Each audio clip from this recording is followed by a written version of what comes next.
রোজে দেখা যায় না। দাসা সভ্য বাৎসল্য মধুর, এই 4 রাশির ভক্তের জন্য 4টি দরজা তৈরি করে রেখেছে। যে যেমন ভক্ত সে তেমন দরজায় এসে দাঁড়াচ্ছে, আর ভগবান একে একে সবার মনের ইচ্ছা পূর্ণ করেছে। একে একে সবার মনের ইচ্ছা পূর্ণ হচ্ছে। দাসরসের ভক্ত তারা কত কত ফল নিয়ে এসেছে, সেগুলো সব চিবিয়ে চিবিয়ে খাচ্ছে।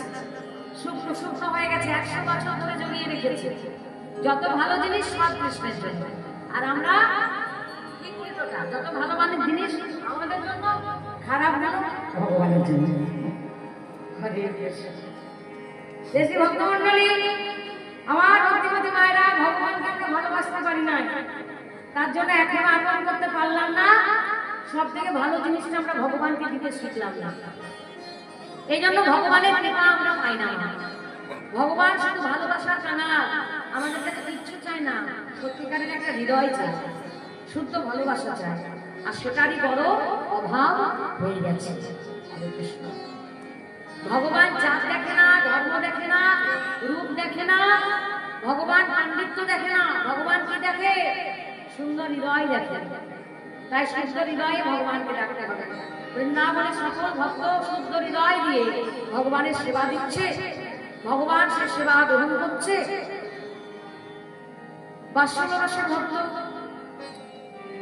মা যশোমতী, সেও বলছে, কানাই, এই কানাই, একবার আয় বাবা, তোর মুখটা দেখেই চলে যাবো, তুই ভালো আছিস তো?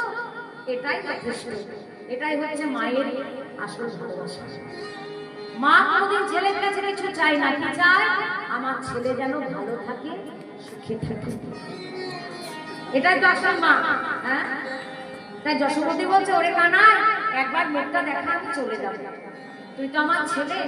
এই কথাটা শুনে মা দৈবকীর কাছে পৌঁছে গেছে লোকেরা। ও দৈবকী, দেখবে চলো, একটা বুড়ি এসেছে কোথা থেকে, সে বলে কিনা কৃষ্ণ আমার ছেলে।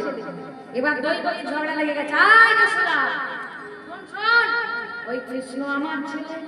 যশোদা বলে, সে আমারও ছেলে। না না না, আমার ছেলে। ওগো দৈবকী, সে আমারও ছেলে। ঝগড়া শেষ হচ্ছে না। ও মা, যেখানে দেখবে ঝগড়া হয় না, সেখানে মাইক লাইট প্যান্ডেল এত পয়সা টাকা কিছু খরচা করতে হয় না। আপনার থেকে দৌড়ে দৌড়ে দৌড়ে দৌড়ে লোক চলে যায়। 5 কিলোমিটার দূরে এখন একটা ঝগড়া করবে না, সবাই দৌড়ে দৌড়ে দৌড়ে দৌড়ে চল চল দেখি। হরে কৃষ্ণ। তা সেখানে অনেক ভিড় হয়েছে। ভোলানাথ আর পার্বতী বলছে, ঝগড়ায় কাজ নাই, এক কাজ করো, 100টা কাপড়